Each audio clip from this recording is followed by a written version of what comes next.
கரூர் மாவட்டம் தென்னிலை அரசு மேல்நிலைப்பள்ளி தலைமை ஆசிரியை சுஜாதா ஷியாமளா பணியிட மாற்றம் செய்யப்பட்டுள்ளார். இதுகுறித்தான மேலும் விவரங்களை வழங்குவதற்காக எமது செய்தியாளர் கிருஷ்ணன் இணைப்பில் இணைகிறார். கிருஷ்ணன், வணக்கம். இது குறித்தான முழு விவரங்களை பதிவு பண்ணலாம். நிச்சயமாக கரூர் மாவட்டம் தென்னிலையில் அரசு மேல்நிலைப் பள்ளி செயல்பட்டு வருகிறது. அப்பள்ளிக்கு சென்ற அப்பகுதி இளைஞர்கள் பள்ளி வளாகத்தில் உள்ள புட்களை சுத்தம் செய்து தருவதாக பள்ளி தலைமை ஆசிரியை சுஜாதா ஷியாமளாவிடம் அணுகியுள்ளனர். அவரும் அதற்கு அனுமதி அளித்ததாக சொல்லப்படுகிறது. இதனைத் தொடர்ந்து அந்த இளைஞர்கள் பொக்லைன் இயந்திரம் மூலமாக பள்ளி வளாகத்தை சுத்தம் செய்து கொண்டுள்ளனர். இதனை வீடியோவாக பதிவிட்ட இளைஞர்கள் தாவேகா கரூர் மேற்கு மாவட்ட பரமத்தி ஒன்றிய பொறுப்பாளர் வினோத் என குறிப்பிட்டு ரீல் சமூக வலைதளங்களில் பகிரப்பட்டு வருகிறது.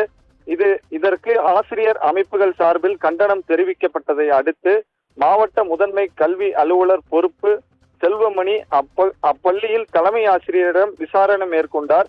இந்த விசாரணையில் தலைமை ஆசிரியர் சுஜாதா ஷியாமளா குளுத்தலை அரசு மேல்நிலைப் பள்ளி பணியிடம் மாற்றம் செய்யப்பட்டுள்ளார்.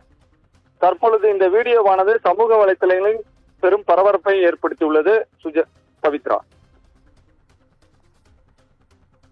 கூடுதல் விவரங்களுக்கு நன்றி கிருஷ்ணமூர்த்தி.